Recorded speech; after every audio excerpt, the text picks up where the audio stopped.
Kung bibili ka ng smartphone ngayong 2026, may malaking chance na masayang lang talaga ang pera mo at hindi ito sinasabi ng karamihan. Hindi dahil pangit ang phones ngayon, kundi dahil nagbago na kung ano yung sulit. Sa video na to mga preng, hindi kita bibintahan ng phone. Gusto ko lang ipakita kung bakit maraming tao ang nagsisi after nila bumili ng phones. Mga preng, kahit flagship pa yan, nandyan pa rin yung tinatawag na pagsisisi. Kung student ka, working, or normal lang na gumagamit ng phone araw-araw, makakatipid ka ng libo-libo after mo mapanood itong video. Mga preng, ngayong 2026 halos pareho na lahat ng mga smartphone. 120Hz, meron na kahit sa budget phone. Malinaw na camera, kahit mid-range phone, kayang-kaya. Pero ang presyo, pataas ng pataas. At dito nagkakaproblema ang karamihan. Ang flagship phones ngayon hindi na para sa mga normal users. Binabayaran mo na ang brand, hindi ang experience. Yung dagdag na 20,000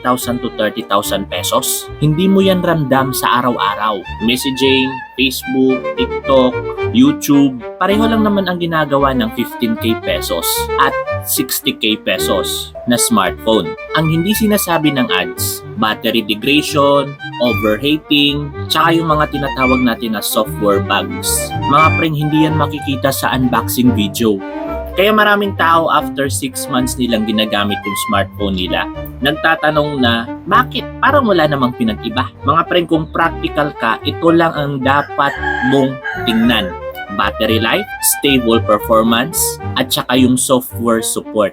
Hindi megapixel at hindi benchmarks scores. Mas sulit ngayon ang mid-range phones. Hindi dahil mura mga preng, kundi dahil balance. Mas matagal ang battery, mas konti ang init, mas consistent ang experience. Kung hindi ka naman heavy gamer o mobile videographer, walang reason na gumastos ka ng sobra. Preng, bago ka bumili, tanungin mo muna yung sarili mo. Ano ba talaga ang ginagawa ko sa phone ko araw-araw? Sulit ba yung dagdag presyo para sa usage ko? Kasi mga preng, yung best phone ay hindi yung pinakamahal, kundi yung tama para sa'yo. Kaya mga preng, kung gusto mo ng honest tech advice, hindi hype ha, stay ka lang dito sa Gadgepar. Mas mabuting mag-isip muna kaysa magsisisi pagkatapos.